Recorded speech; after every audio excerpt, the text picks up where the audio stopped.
Hello बच्चों, कैसे हो? आई होप आप मस्त होंगे, बेस्ट होंगे और स्वस्थ होंगे। मैं हूं अर्जुन सर और आप देख रहे हैं अपना channel physics bye Arjun sir. तो बच्चों, आपको पता है जैसे कि हमारी एक सीरीज चल रही है और सीरीज है +1 क्लास के चैप्टर कौन सा, यूनिट्स एंड मेजरमेंट चैप्टर्स की। तो इस चैप्टर में लगभग 2 वीडियो में जो है आपको दे चुका हूं।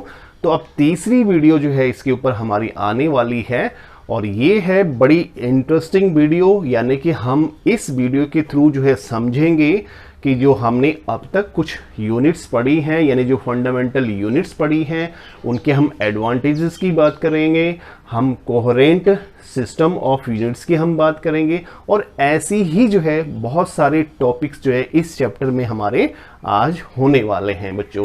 तो चलिए आज की वीडियो की शुरुआत करते हैं। Coherent system of units.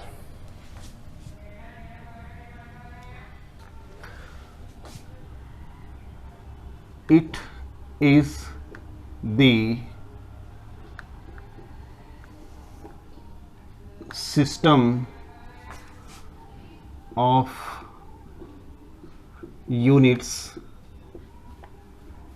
Based on certain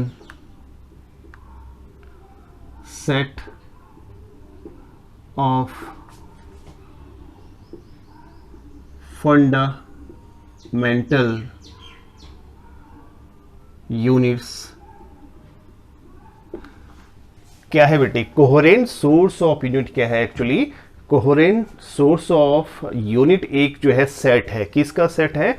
कुछ फंडामेंटल यूनिट्स का एक सेट होता है जिस सेट की हेल्प से, यानी जिस सिस्टम की हेल्प से जो है हम बाकी जो, यानी हमने जो डिराइव्ड यूनिट्स पढ़ी हैं उन डिराइव्ड यूनिट्स को हम क्या कर सकते हैं, डिराइव्ड कर सकते हैं। क्या करके? केवल उनको आपस में या तो मल्टीप्लाई करके या उनको डिवाइड करके, बिना किसी न्यूमेरिकल फैक्टर के इंट्रोड्यूस के। ठीक है ना? तो क्या है देखिए, हम बोल रहे हैं on certain set of fundamental units by which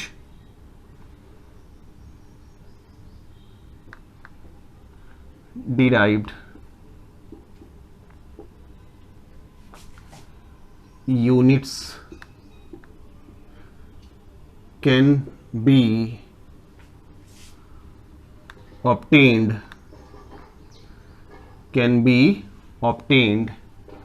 by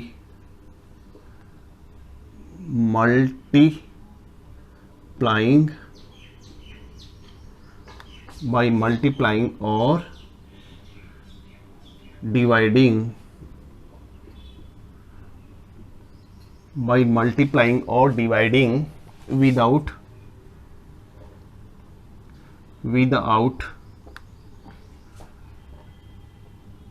introducing any numerical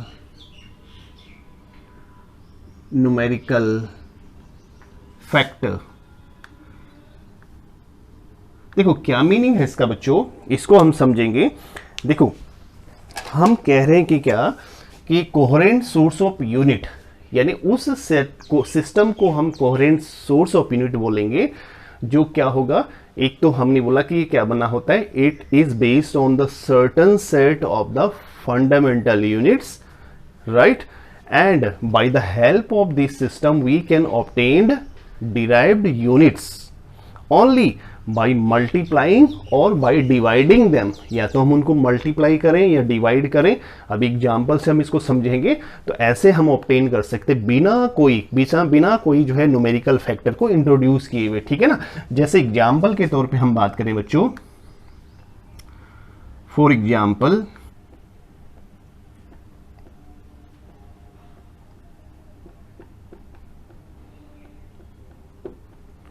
okay, तो चलिए हम बात कर रहे हैं बेटे, अगर हम मैकेनिक्स में देखें, मैकेनिक्स क्या है, फिजिक्स की ब्रांच है एक, और इस ब्रांच में अगर देखें तो हम किसको, MKS को, यानी MKS को एक कोहेरेंट सिस्टम ऑफ यूनिट इसको जो है माना जाता है। ठीक है, अब इसको हम बात कर रहे हैं कि भाई इससे हम डिराइव्ड यूनिट जो है कैसे जो है ऑब्टेन कर सकते हैं।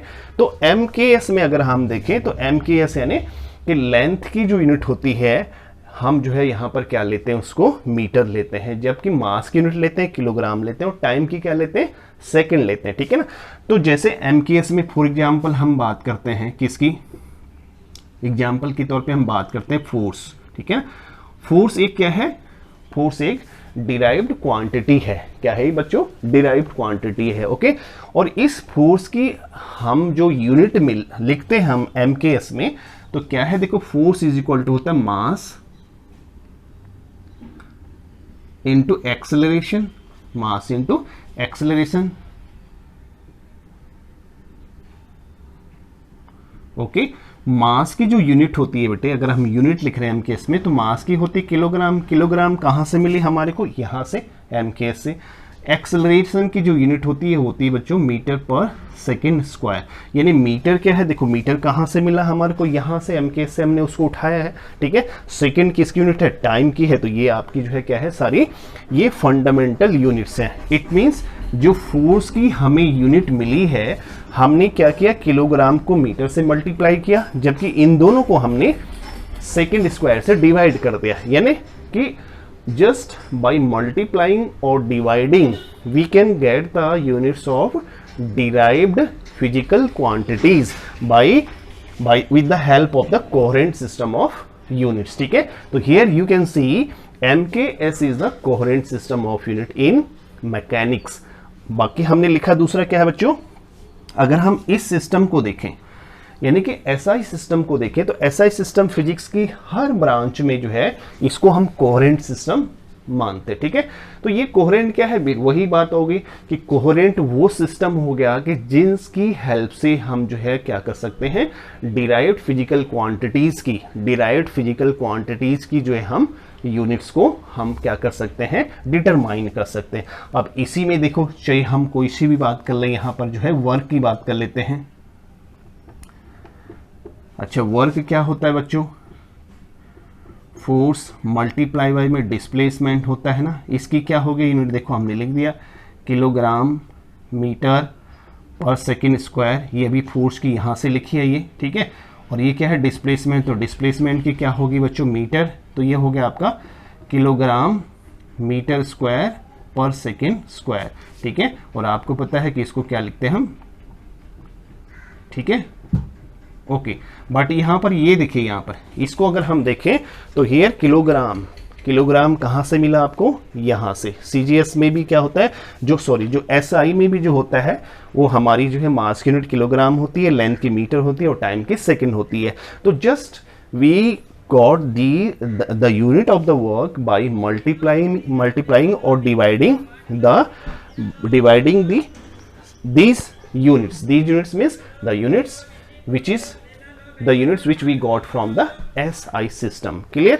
So this is the coherent system of unit.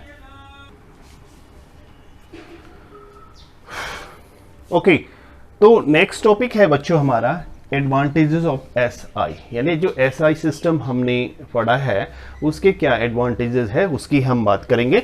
ठीक है, और क्या क्या इसके एडवांटेजेस हैं इसको हम एक्सप्लेन करेंगे वन बाय वन। ठीक है, तो क्या लिखा हमने, इट इज कोहेरेंट सिस्टम। देखो कोहेरेंट सिस्टम अभी जस्ट मैंने इसको एक्सप्लेन किया कि SI सिस्टम को हम एक कोहेरेंट सिस्टम मानते हैं। फिजिक्स की हर ब्रांच में ये एक कोहेरेंट सिस्टम होता है। कोहेरेंट सिस्टम का मीनिंग समझ गए आप, एक ऐसा सेट है यूनिट्स का, फंडामेंटल यूनिट्स का, जिनकी हेल्प से हम क्या कर सकते हैं, we can calculate the units of the derived physical quantities without introducing any numerical factor, बिना कोई numerical factor। यानी कि numerical factor means कोई मान लो कि हमें नंबर को ही जो है लिखना नहीं पड़ता है कि हम लिखें तो भाई इसका 10 हो गया, 10 metre, 3 metre, something like that. ठीक है, तो कहीं पर भी हमें किसी भी डिराइव्ड फिजिकल क्वांटिटी की बच्चों यूनिट्स अगर हमें लिखनी है, इस सिस्टम से बनानी है, तो वहां पर हमें कोई न्यूमेरिकल फैक्टर को इंट्रोड्यूस नहीं करना पड़ता है। ठीक है, वन थिंग।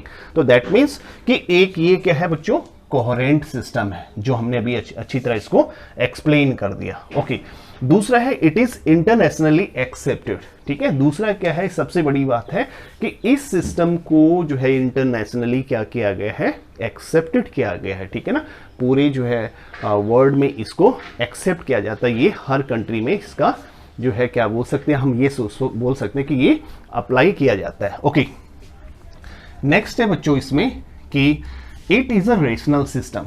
इसका क्या मीनिंग है भाई, रेशनल है। रेशनल का मीनिंग है कि इस सिस्टम में अगर हम बात करें किसी भी फिजिकल क्वांटिटी की, तो केवल एक और एक ही यूनिट होती है। ठीक है, बाकी जो सिस्टम है उसमें किसी पर्टिकुलर फिजिकल क्वांटिटी की even there may be more than 2 units, but in this system when we are talking about the SI system, so in this system for any physical quantity there is only 1 unit। ठीक है, example अगर हम इसको लें, इसको कैसे समझे, जैसे इसको हम कैसे, देखो हम MKS की ही बात कर लें। ठीक है, MKS एक सिस्टम है। ठीक है ना, MKS में अगर हम किसकी यूनिट देखें, इन MKS, ठीक है, if we talk about the unit of energy, तो एनर्जी के आपको MKS में डिफरेंट यूनिट मिल जाएंगे। जैसे हम मैकेनिकल एनर्जी की बात करें, तो मैकेनिकल एनर्जी में जो है क्या यूनिट हो जाती है, मैकेनिकल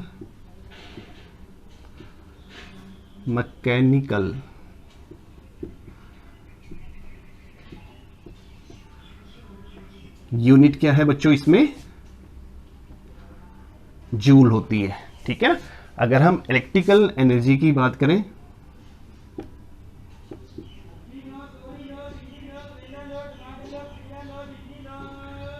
इलेक्ट्रिकल एनर्जी में, तो इलेक्ट्रिकल एनर्जी में इसकी यूनिट क्या होती है, किलो वाट होती है। क्या होती है, किलो वाट होती है। ठीक है, ओके, तो ये जैसे अब इसी तरह हम हीट एनर्जी की बात करें, हीट एनर्जी की बात करें,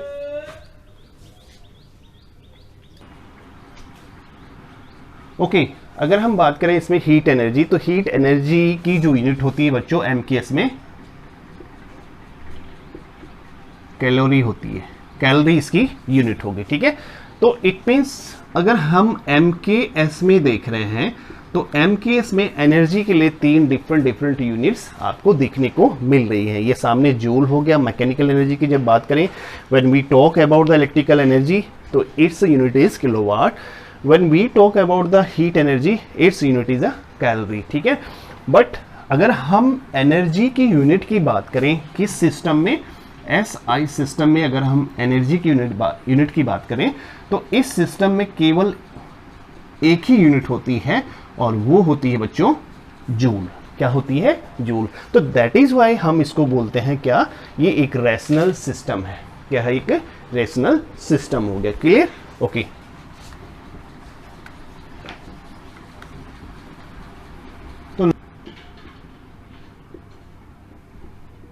can be expressed in terms of power 10। ठीक है, देखो नेक्स्ट क्या लिखा हमने बेटा, it is the metric system. क्या है, इट इज मीट्रिक सिस्टम। इसका मीनिंग क्या होगा कि हम इन यूनिट्स को, यानी ऐसा यूनिट्स को जो है we can express in terms of the power of 10। 10 की पावर में हम इसके मल्टीपल्स या सब मल्टीपल्स को हम 10 की पावर में एक्सप्रेस कर सकते हैं। कैसे, जैसे फॉर एग्जांपल हम बात करें, जैसे ग्राम का हो गया किलोग्राम, मल्टीपल हो गया ना भाई, किलोग्राम का जो हम बात करेंगे भाई, जैसे किलोग्राम है, तो किलोग्राम को हम क्या लिख सकते हैं, किलोग्राम। किलोग्राम लिखा जा सकता है भाई, what we can write, kilogram जैसे हमने लिखा भाई डेसी ग्राम लिख दिया है ना, डेका ग्राम लिख दिया, या डेसी मीटर लिख दिया, या हमने डेका मीटर लिख दिया। तो इसको हम कैसे एक्सप्रेस करेंगे, ठीक है, अगर हम बात करेंगे तो इसको हम कैसे एक्सप्रेस कर सकते हैं। तो फॉर एग्जांपल हम बात करेंगे किलो का मीनिंग हो गया भाई 10⁻3। ठीक है, तो जस्ट मैं यहाँ पर ग्राम ना लिखूं तो किलो, चाहे किलोमीटर हो सकता है, किलोग्राम हो सकता है, कुछ भी हो सकता है। तो किलो जहां पे आएगा, किलो को हम क्या लिख सकते हैं बेटे, क्या इन 10⁻³ ठीक है ना। अब हम सब मल्टीपल की बात करें, जैसे मिली, अगर आ जाएगा मिली, तो मिली को हम क्या लिख सकते हैं, 10⁻³ ठीक है। जैसे हमारा हो गया मिलीमीटर हो गया, ओके, तो मिलीमीटर को हम 10⁻³ मीटर में हम उसको एक्सप्रेस कर सकते हैं। मीटर की क्या हो गई, ये सब यूनिट्स हो गई, ठीक है। और यहाँ पर यानी किलोमीटर, जब किलोमीटर हम लिखें तो यानी कि फॉर एग्जाम्पल मैं इसको बोल रहा हूँ किलोमीटर, तो kilometre can be written as 10⁻³ metre, यानी हमने इसको 10 की पावर में जो है इसको एक्सप्रेस कर दिया, ठीक है। तो ये तो जो है क्या हो गया, मीटर का मल्टीपल हो गया। और हम जब मिलीमीटर की हम बात करेंगे बच्चों, किसकी बात करेंगे, मिलीमीटर की हम बात करेंगे, तो when we talk about the millimetre, तो it can be written as 10⁻³ metre, तो that is it is the sub multiple of the metre. तो ऐसे ही हम बाकी यूनिट्स को भी क्या कर सकते हैं, कोई भी जो ऐसा यूनिट है, उस ऐसा यूनिट को, दैट ऐसा unit can be express in terms of the power of 10, तो दैट इज, अगर जिसको हम ऐसा कर सकते हैं, that is called the metric system. तो SI सिस्टम एक अपने आप में क्या है, मीट्रिक सिस्टम है। तो आई होप आपको क्लियर हो गया होगा, ठीक है ना। तो हम आगे इसको हमने अभी पढ़ना है डिटेल में, तो मैं थोड़ा सा इसको ज़्यादा नहीं यहाँ पे लंबा खींचूंगा। अब नेक्स्ट है बेटे कि SI सिस्टम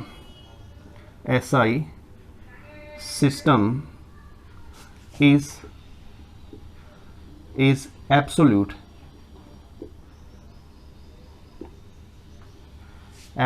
सिस्टम। भाई SI अपने आप में एक एब्सोल्यूट सिस्टम है। अब एब्सोल्यूट का मीनिंग क्या हो गया, हम बोलते हैं जैसे कि अपने आप में एक कंप्लीट सिस्टम है, ठीक है, कि वो सिस्टम यानी इस सिस्टम को किसी भी तरह से जो ग्रेविटेशनल यूनिट्स होती हैं, वो ग्रेविटेशनल यूनिट की इनको रिक्वायरमेंट नहीं होती है, ठीक है ना।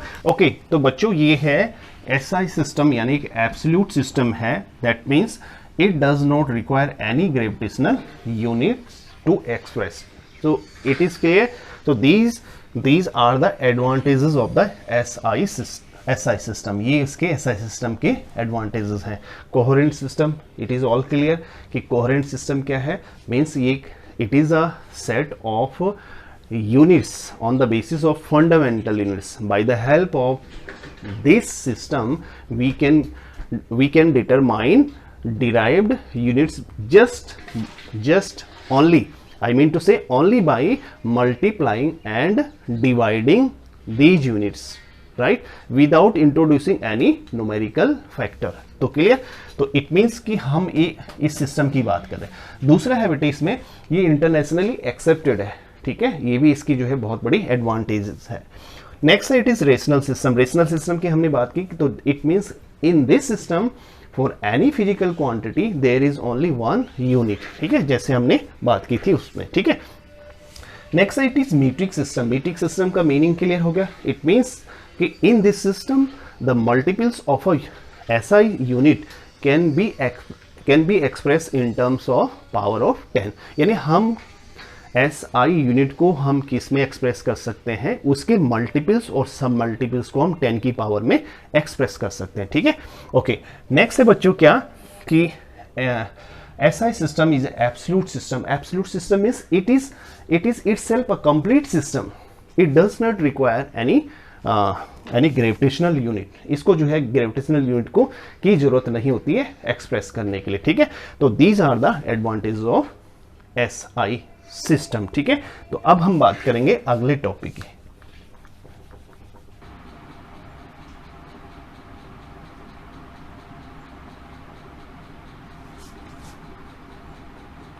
The full name of the unit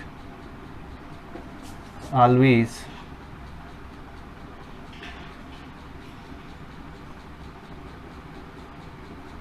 begins with small letter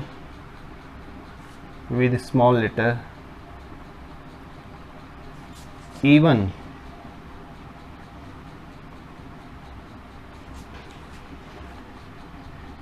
it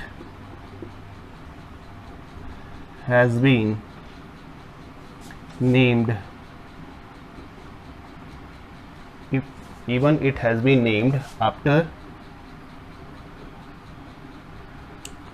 a scientist.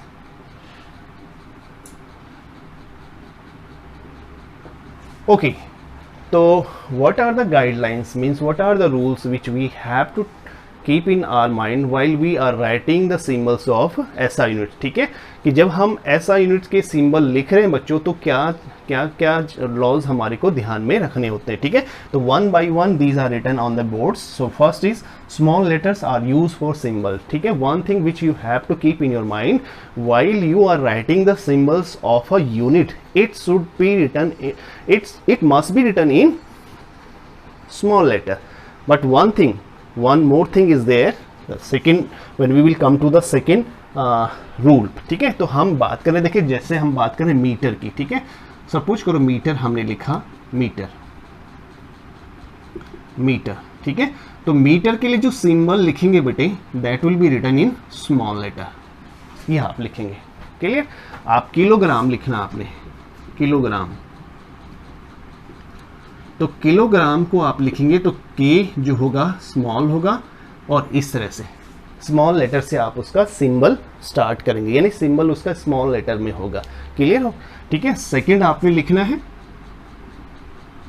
तो ये है स्मॉल लेटर, यानी एस उसका सिंबल होगा, स्मॉल एस उसका सिंबल होगा. ठीक है, तो इट मीन्स किसी भी जो है हम बात कर रहे हैं कि फिजिकल यूनिट यानी जो ऐसा यूनिट हम लिख रहे हैं उसका सिंबल लिखना है, तो symbol must be written in small letter. But one thing is here also that initial letter will be capital.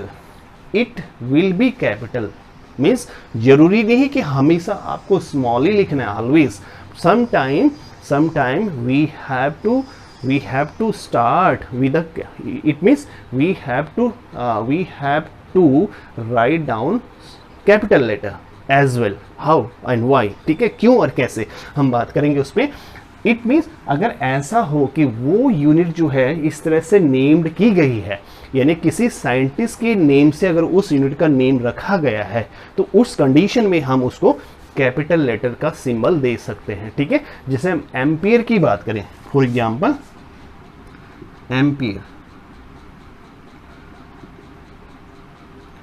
Ampere की हम बात करेंगे, तो एम्पियर क्या है बच्चों?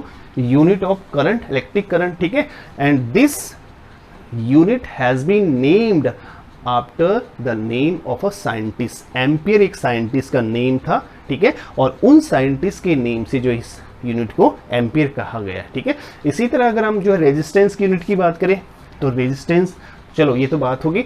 जैसे हम वोल्ट की बात करें, है ना, पोटेंशियल डिफरेंस की जो यूनिट होती है. ठीक है, तो वहां पर हम यानी पोटेंशियल की हम बात कर रहे हैं,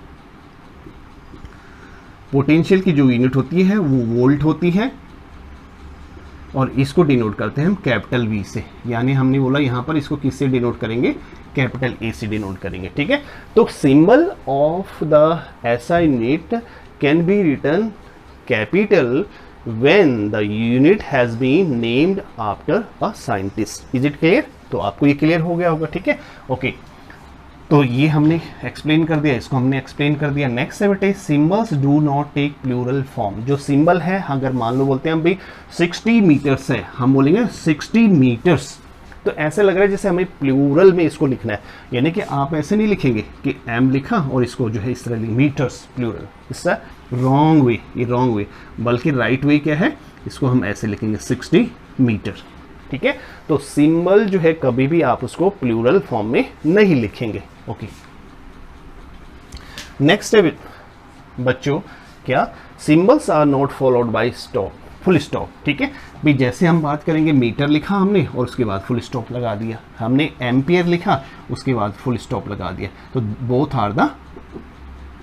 आर रॉन्ग वे. ठीक है, हमें केवल मीटर लिखना है या एम्पियर लिखना है, इसके बाद कोई फुल स्टॉप आपका नहीं लगना चाहिए. ठीक है, तो symbol of a unit should not be followed, symbols are not followed by full stop. Okay, next है बच्चों क्या, कि the full name of the unit always, अगर आप किसी भी यूनिट का फुल नेम लिख रहे हैं, जैसे एम्पियर हम लिख रहे हैं, मीटर हम लिख रहे हैं, किलोग्राम हम लिख रहे हैं, तो उस कंडीशन में जो उसका इनिशियल लेटर होगा, यानी जो स्टार्टिंग आप जिस लेटर से करेंगे, जैसे किलोग्राम हम लिख रहे हैं, ठीक है, तो किलोग्राम लिख रहे हैं, तो किलोग्राम यानी आपको स्टार्टिंग किससे करनी पड़ेगी, स्मॉल लेटर से करनी पड़ेगी। एम्पियर अगर हमने लिखना है तो ये मत सोचना कि एम्पियर किसी साइंटिस्ट के नेम से इसकी यूनिट रखा गया, तो जब आप full name, when you are going to write full name of a unit, then the first letter, then the initial letter must be small, ठीक है। तो जैसे हम एम्पियर की बात करेंगे तो it will B ampere, not ampere, sir wrong way, this is the right way. Clear? तो आई होप आपको ये क्लियर हो गई होंगी कि what are the guidelines for the SI units in symbols. जब हम उनके सिंबल्स लिखेंगे तो क्या क्या गाइडलाइंस हमें जो है अपने माइंड में ध्यान रखनी है, ठीक है। तो ओके बच्चों, ये क्लियर हो गया ना, सब क्लियर हो गया होगा, आपने नोट कर लिया होगा। स्मॉल लेटर से हमने स्टार्ट करना है, कैपिटल लेटर तभी आप सिंबल का लिखेंगे जब उस साइंटिस्ट के नेम से उसका नेम रखा गया हो, एटसेट्रा। ओके, तो now we will move to the next topic. Okay, next है बच्चों एब्रीवेशन इन पावर ऑफ 10, यानी 10 की पावर में हम क्या क्या एब्रीवेशन का यूज करते हैं, यानी क्या क्या हम शॉर्ट नेम का यूज करते हैं, ठीक है ना। तो अगर हम बात करें मल्टीपल एंड सब मल्टीपल की, तो कैसे इसको जो है शॉर्ट नेम यूज दिया जाता है, यानी सिंबल भी दिया जाता है या नेम उसको दिया जाता है। अगर हम डेका की बात करें तो डेका मीन्स क्या हो गया, डेका यानी हम बात कर रहे हैं किसकी, मल्टीपल्स की बात करें। अगर हम मीटर का जो है मल्टीपल समझ लो इसको, ठीक है, मीटर का मल्टीपल डेका यानी 10 की पावर 1 हो तो दैट इज डेका हो गया, ठीक है। इसको हम स्मॉल डी एंड स्मॉल ए से हम इसको डिनोट करेंगे, ठीक है बच्चों। नेक्स्ट है हेक्टो, जैसे हेक्टोमीटर हो गया है ना, तो हम हेक्टोमीटर की जब बात करेंगे तो यानी कि यहाँ पे एच, हम हेक्टो आएगा तो एच से मीटर हो गया तो एम, स्मॉल एम से उसको डिनोट कर लेंगे, ठीक है। तो 10⁻²⁴ हेक्टो को डिनोट किया जाता है। किलोमीटर हो गया, ठीक है। तो किलो मीन्स 10 की पावर 3 से हम इसको 10 की पावर 3 में इसको डिनोट करते हैं। अच्छा, यहाँ पर ये बात करनी जरूरी है कि एब्रीवेशन इन पावर ऑफ 10 हम क्यों यूज करते हैं। देखो कई बार क्या होता है बच्चों कि किसी फिजिकल क्वांटिटी का जो मैग्नीट्यूड होता है, क्या the magnitude of a physical quantity either it is too large और too small. What I am saying you, sometime the magnitude of a physical quantity either it is too large or too small. So in that case it is difficult or it is inconvenient to express that in that form. उसको अगर हम उसी form में लिखें तो एक inconvenient हो जाता है। तो it means अगर उसको हमने conveniently एक comfort वे से हमने उसको एक्सप्रेस करना है तो ये उसका एक तरीका है कि हम उसको क्या लिख सकते हैं, मीट्रिक फॉर्म। बोला था ना कि एसआई सिस्टम में क्या है, मीट्रिक सिस्टम है।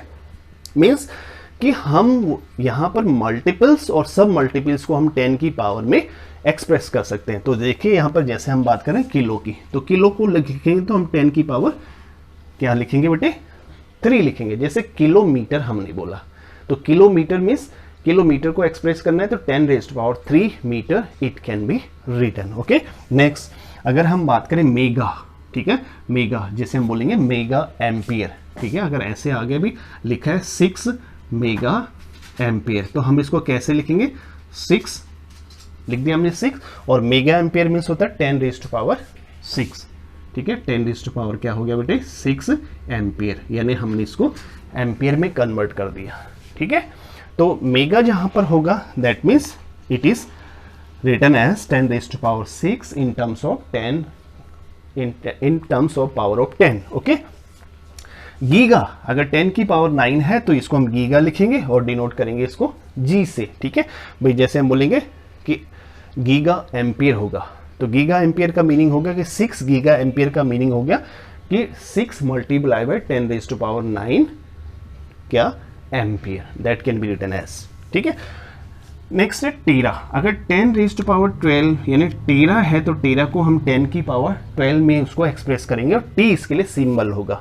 जबकि एक्सा होगा वो 10 की पावर 18 के लिए यूज किया जाएगा और इसके लिए सिंबल होगा बच्चों ए। तो ये है मल्टीपल्स, अगर हम SI यूनिट्स की हम बात करें। और ये सब मल्टीपल्स हो गए, इन्हें छोटे फॉर्म हो गए उसके। कैसे भाई, डेसी है ना, जैसे हम बोलते हैं डेसीमीटर। अगर हमने डेसीमीटर लिखना है, अगर सपोज करो ऐसे लिखा है 2 डेसीमीटर लिखा है, तो हम इसको लिखेंगे 2 × 10⁻⁻, और 1 डेसीमीटर मीन्स 10⁻⁻⁻1 क्या हो गया बच्चों, ये मीटर। क्लियर? ओके। इसी तरह सेंटीमीटर लिखते हैं हम, जैसे सेंटीमीटर होगा भाई, ऐसा होगा भाई 2 क्या सेंटीमीटर, तो हम लिखेंगे 2 × 10⁻⁻2 मीटर। इसको हमने मीटर में लिख दिया। यानी सेंटी यानी 1 सेंटी जो लिखा जाएगा, 1 सेंटी किसके इक्वल होगा, 10⁻⁻2 के इक्वल होगा। इसी तरह मिली, जैसे मिलीमीटर लिखा है हमने, मिलीग्राम लिखा है, तो जहां पर मिली लिखा होगा वहां पे क्या लिख देंगे, 10⁻⁻3, और सिंबल है इसका स्मॉल m।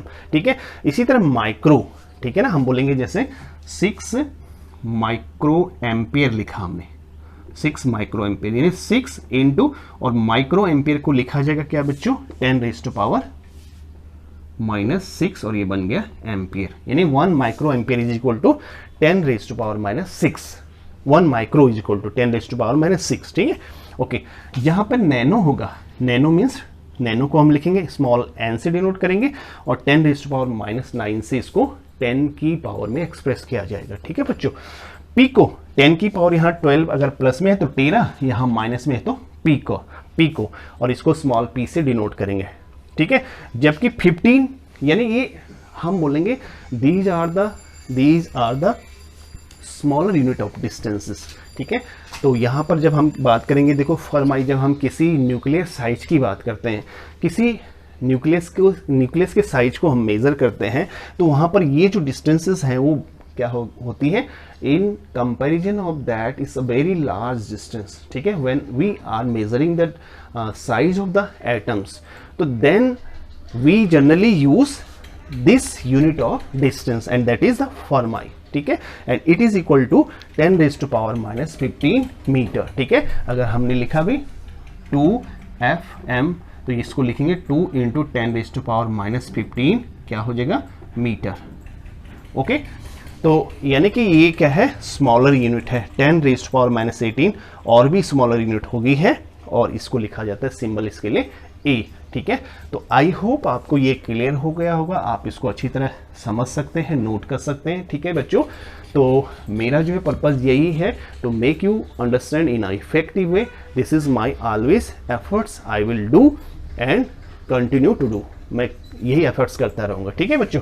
तो आपको ये क्लियर हो गया होगा। तो चलिए अब हम अगले टॉपिक की तरफ मूव करते हैं।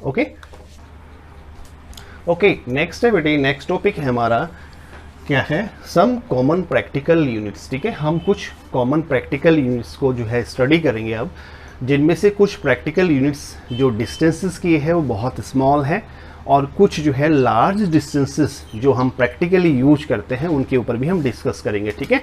First we are going to discuss, क्या हम डिस्कस करने जा रहे हैं, तो पहले हम सबसे पहले डिस्कस करेंगे बेटे डिस्टेंस की बहुत स्मॉल यूनिट्स, प्रैक्टिकली जो हम जिसका यूज करते रहते हैं। ठीक है। 1 देखो क्या है, फर्माई। ठीक है। तो फर्मी यानी कि 1 फर्माई, जो 1 फर्मी है, ये यूनिट एक्चुअली डिस्टेंस की क्या है, it is a very small unit of the distance, and basically I already told you this unit is use to measure the size of atoms. ठीक है। जहाँ पर हम एटम की साइज की बात करें तो वहाँ पर जो है इस यूनिट का यूज किया जाता है। ठीक है ना। Since the size of the atom is a size of atom या साइज ऑफ न्यूक्लियस जो होता है सो वेरी स्मॉल। ठीक है। हम किसी एटम की साइज की बात करें तो 10⁻⁻10 मीटर के आसपास उसकी रेडियस होती है, जबकि न्यूक्लियस की जो रेडियस होती है सम मोर स्मॉलर। ठीक है, then the size of the atom, and this is 10⁻⁻15 metre के ऑर्डर का होता है। तो जहाँ पर हम इतनी छोटी डिस्टेंसेस का यूज करते हैं तो वहाँ पर हम इस यूनिट का यूज करते हैं। ठीक है। तो 1 Fm इक्वल टू होता है 10⁻⁻15 मीटर। ठीक है।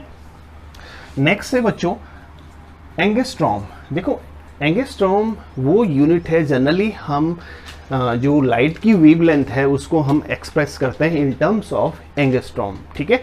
तो एंगस्ट्रॉम में उसको एक्सप्रेस किया जाता है, और 1 एंगस्ट्रॉम जो इक्वल होता है 10⁻⁻10 मीटर के इक्वल होता है। ठीक है। Again nanometre it is also use to express the wavelength of the light. तो लाइट की वेवलेंथ का जो है एक्सप्रेस करने के लिए इसका यूज किया जाता है। And 1 nanometre is equal to 10⁻⁻⁹ metre, ठीक है। माइक्रोन, ठीक है, सब very it is also smaller unit of the distance and 1 micron is equal to 10⁻, यानी 1 माइक्रोन मीटर की अगर हम बात करें तो 10⁻⁶ metre. 1 micron can be written as 1 micron metre and this is equal to 10⁻⁶ metre. Okay, तो these are the some practical units of the distances in a smaller unit of the distances. Now come to the other side of the board. This is practical units for measuring large distances. अगर हम जो है large distances को measure करना है, जैसे एक planet से दूसरा planet कितनी दूर है, एक स्टार से दूसरा स्टार कितनी दूर है, ठीक है ना, तो वहाँ पर जनरली हम क्या करते हैं कि जो हम मीटर है, किलोमीटर है, अगर यहाँ पर हम जो है वहाँ पर हम इस यूनिट को यूज करेंगे तो वो क्या होगा, दैट विल बी इनकन्वीनियंट। वो क्या हो जाएगा, उसको एक्सप्रेस करना या उसको लिखना बड़ा जो है डिफ़िकल्ट हो जाएगा। 0.00000 समथिंग हो सकता है कि बोर्ड से बाहर जीरो चले जाए, ठीक है ना, तो बोर्ड से बाहर जीरो चले जाएगा तो फिर उसको लिखोगे कहाँ, उसको लिखना क्या हो जाएगा बच्चों, डिफ़िकल्ट हो जाएगा। डिफ़िकल्ट तो नहीं कह सकते but we can say inconvenient हो जाएगा, ठीक है ना। तो इसलिए हम क्या करते हैं, लार्जर यूनिट का यूज करते हैं और उनमें से ये है एक, सबसे पहले हम बात कर रहे हैं light year. Light year is the unit of the distance, ये डिस्टेंस की यूनिट है।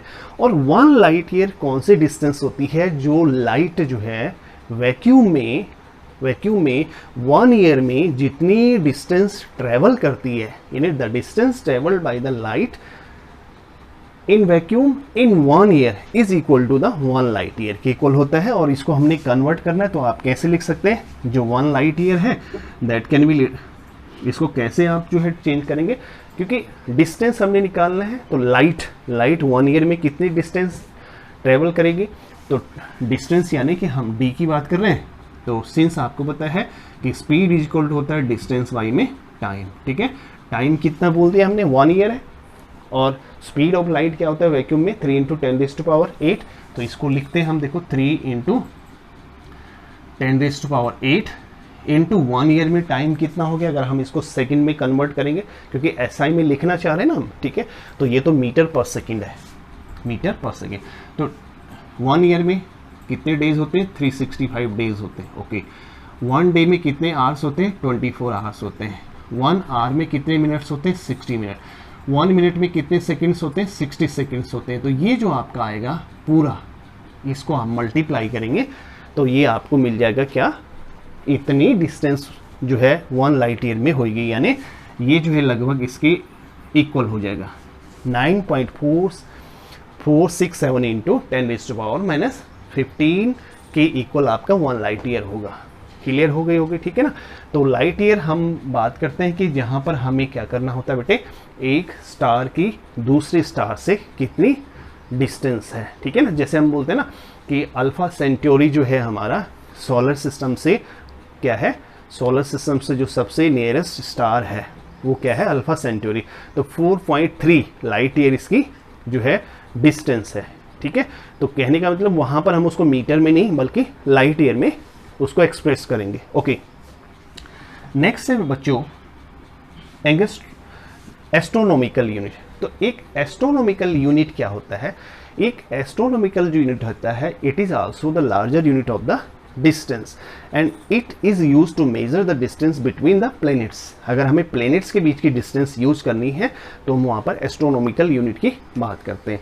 अब 1 एस्ट्रोनॉमिकल जो यूनिट होता है वो एक्चुअली किस डिस्टेंस के इक्वल होता है, ये उस डिस्टेंस के इक्वल होता है जो क्या होता है, मीन डिस्टेंस। किसकी मीन डिस्टेंस, अर्थ की मीन डिस्टेंस। यानी 1 astronomical unit is the distance is the mean distance of the earth from the sun. Sun से अर्थ की मीन डिस्टेंस क्या है, उसको हम 1 एस्ट्रोनॉमिकल यूनिट बोलते हैं। और ये जो है कितना होता है, 1.496 इंटू 10⁻11 होता है। कितना होता है, 10⁻11। यानी कि अगर इसमें हम कंपेयर करें तो this is the larger unit than astronomical unit. Okay, ना पार्सेक पे आते हैं। पार्सेक क्या है, ये अगर हम बोले तो this is the largest unit of the distance, सबसे largest parsec then light year, उससे छोटी एस्ट्रोनॉमिकल यूनिट हो गया। ठीक है, अब पार्सेक की बात करें, पार्सेक क्या होता है, देखो पार्सेक कह रहा है कि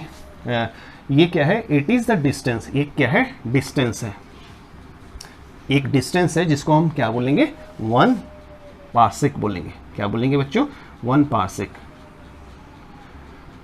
कौन सी डिस्टेंस होगी 1 पार्सेक, जिस डिस्टेंस पे क्या 1 एस्ट्रोनॉमिकल यूनिट की आर्क, यानी आपको बोला ना ये क्या है, देखो ये 1 एस्ट्रोनॉमिकल यूनिट क्या होता है, एक मीन डिस्टेंस होता है किसमें, सन और अर्थ की, फ्रॉम द सन, ये सन हो गया, ये हमारा हो गया अर्थ, ये अर्थ हो गया। ठीक है, तो ये 1 एस्ट्रोनॉमिकल यूनिट की जो क्या होगी, आर्क होगी, इस डिस्टेंस पे जो है एक एंगल सबटेन करता हो, एक एंगल सबटेन करता हो, और कितने का एंगल सबटेन करता हो बच्चों, 1 सेकेंड का, सेकेंड को हम डबल डैश से डिनोट करते हैं, 1 सेकेंड का जो है क्या करता हो, एक एंगल सबटेन करता हो इस डिस्टेंस पे, यानी कि वो डिस्टेंस एक पार्सेक होगी जिस डिस्टेंस पे 1 एस्ट्रोनॉमिकल यूनिट कितने डिग्री का, कितने सेकंड का एंगल सबटेन करता हो, 1 सेकंड का एंगल सबटेन करता हो, तो उसको हम बोलेंगे पार्सेक। क्लियर हो गया होगा। और 1 पार्सेक ये होता है 3.08 इंटू 10⁻16 मीटर। ठीक है ना, अब इसको कैसे आए तो इसको हम समझ सकते हैं, देखिए कैसे। तो आपको पता है बेटे, एंगल इज इक्वल टू होता है रेडियस आर्क बाय में रेडियस होता है ना, यहाँ पर ये रेडियस है, यानी हम इसको रेडियस यानी 1 पार्सेक रेडियस है, आर्क जो है ये होगी, तो हमें इसकी यानी 1 पार्सेक निकालना, ये हम इसको 1 पार्सेक लिख लेंगे। ठीक है, तो यानी कि ये हो जाएगा रेडियस यानी 1 पार्सेक। समझ रहे हैं आप, अरे अच्छी तरह समझ रहे होंगे, ये हो गया यानी पार्सेक, हमें लिखना, ये क्या हो गया आर्क, ये, और एंगल क्या हो गया ये, तो ये हो जाएगा बच्चों 1, यानी हम फाइंड आउट कर रहे हैं इसको। ठीक है, तो ये हो जाएगा आर्क ओवर में एंगल यानी 1 सेकेंड। ठीक है, आर्क कितना हो गया 1 एस्ट्रोनॉमिकल यूनिट, और ये हो गया 1 सेकेंड। ओके, 1 एस्ट्रोनॉमिकल यूनिट जो हमने लिखा है कितना है, 1.496 इंटू 10⁻11 मीटर हो गया। ओके, और ये इसको हमें चेंज करना है, इसको हमें चेंज करना है, तो इसको चेंज कैसे करेंगे बच्चों,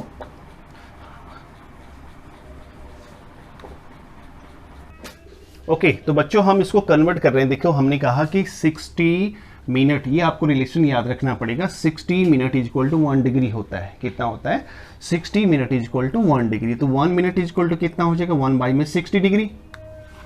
ठीक है, ओके, तो 1 मिनट में कितने सेकंड होते हैं, 60 सेकंड होते हैं, 60 second is equal to 1 by में 60 डिग्री हो गया। क्लियर, तो 1 सेकंड इज इक्वल टू क्या हो गया, 1 बाई में 60 इंटू 60 डिग्री हो गया। ओके, क्लियर हो गया, इतना डिग्री हो गया। ओके, तो इतनी बात आपको क्लियर हो गई, यानी जहां पर हम 1 सेकंड है ये, यानी कि ये 1 सेकंड है, इसके प्लेस में हम इतना डिग्री लिख सकते हैं ना। क्लियर हो गया, जैसे यहां से लिखा हमने। ओके, लेकिन इसके अलावा आपको ध्यान रखना है, जब हम पूरा एक सर्कल घूमते हैं, 360 डिग्री का एंगल घूमते हैं, तो कितना रेडियन कवर हो जाता है, 2 पाई। ठीक है ना, 80 180 180 360 यानी 2 पाई रेडियन कंप्लीट हो जाता है। तो 1 डिग्री में कितना हो जाएगा बच्चों, यानी 2 पाई बाई में 360 इक्वल टू कितना हो जाएगा बच्चों, पाई बाई में 180 रेडियन हो जाएगा। यानी 1 डिग्री में इतना रेडियन होता है, 1 डिग्री में इतना रेडियन होता है, तो इतने डिग्री में कितना रेडियन होगा, यानी दिस मल्टीप्लाई बाय दिस हो जाएगा। मेरी बात समझ रहे हैं आप कैसे? देखिए मैं कह रहा हूं कि यहां पर ये आ गया, देखिए बच्चों, इसको हमने लिख दिया 1 सेकेंड के प्लेस में कितना लिख दिया बच्चों, 1 बाई में 60 मल्टीप्लाई बाय में 60। ओके, ये हो गया इतना डिग्री, और 1 डिग्री इज इक्वल टू कितना होता है, इतना रेडियन, तो इतना डिग्री इज इक्वल टू कितना रेडियन हो गया, मल्टीप्लाई बाय दिस। ठीक है, तो हम लिख लेंगे बच्चों इसको, यानी कि 1 पार्सेक इक्वल टू हो गया बच्चों, 1 पार्सेक इक्वल टू ये, यानी 1.496 इंटू 10⁻11। ओके, और इसको हम आगे बढ़ाते हैं, तो क्या हो जाएगा बच्चों, डिवाइडेड बाई में ये, यानी 1 बाई में 60, यानी हम लिख सकते हैं इसको बेटे 3600। ओके, इतना हो गया। और 1 डिग्री में इतना रेडियन होता है, तो इतने डिग्री में कितना रेडियन हो गया, मल्टीप्लाई बाय में पाई बाय में 180। ठीक है, अब इस पूरे टर्म को आपने सॉल्व करना है। पाई की वैल्यू रख देंगे 22, बाई में 7 रखेंगे, तो तब हमने कहा कि ये जो है किसके इक्वल आ जाएगा, 3.08 इंटू 10⁻16 मीटर के इक्वल होगा। तो ये 1 पार्सेक हो गया। तो 1 पार्सेक क्या है बेटे, 1 parsec is the distance at which the arc of 1 astronomical unit subtends an angle of 1 second of arc. ठीक है ना, दैट इज 1 पार्सेक। तो ये इसके इक्वल हो गया। तो अगर हम बात करेंगे तो यूनिट जो पार्सेक है, this is the largest unit of the distance. Clear, then light year, उसके बाद followed by what astronomical unit. Okay, now we will come to the next topic.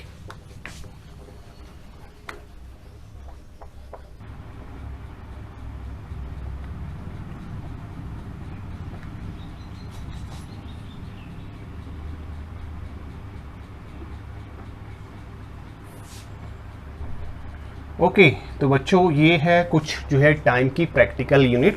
हम बात करेंगे सोलर डे। ठीक है, सोलर डे एक्चुअली क्या होता है, ये टाइम होता है। कौन सा टाइम होता है, ये सोलर डे वो टाइम होता है जो अर्थ जो है लेती है किसमें, अपने एक्सिस के अबाउट एक कंप्लीट जो है क्या, राउंड पूरा करने में जितना टाइम लेती है कौन, अर्थ।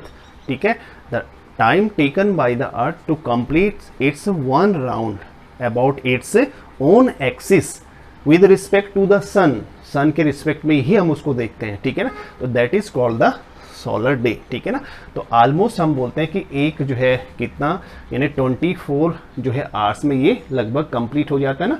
अर्थ जो है एक पूरा अपने एक्सिस के अराउंड एक राउंड पूरा करती है। जो दूसरा होता है सोलर ईयर। सोलर ईयर बेटे वो टाइम होता है that is taken by the earth to complete its 1 revolution around the sun के अराउंड एक पूरा रेवोल्यूशन कंप्लीट करने में अर्थ जितना टाइम लेता है that is called the solar year. और ये लगभग हमें पता है कि कितना होता है, 365। कितना होता है, 365.25 जो है सोलर डेज के इक्वल होता है। यानी इतने डेज के इक्वल, इतने डेज में जो है एक कंप्लीट जो है रेवोल्यूशन पूरा कर लेती है अर्थ किसके अराउंड, सन के अराउंड।